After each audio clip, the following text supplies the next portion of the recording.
თბილისი მეტისმეტად გაცხოველებულია. პეპელასავით აჭრელებული ხალხი დილიდან საღამომდე ზღვასავით აღელავს. ქუჩებში ისეთი მოძრაობაა, გზას ძლივს აუქცევ. მაღაზიებში და დუქნებში ვაჭრობაა გაჩაღებული. ხელოსნები საქმისაგან თავს ვერ იღებენ. თბილისს სადღესასწაულო სახე ემჩნევა. უწინაც ასე ყოფილა.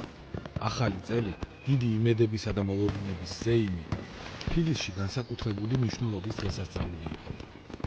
ახალი წლის დადგომამდე, სანამ ოჯახებში მზადებას შეუდგებოდნენ, პროდუქტების მომარაგება ძველ თბილისშიც გარდაუვალი აუცილებლობა იქნებოდა.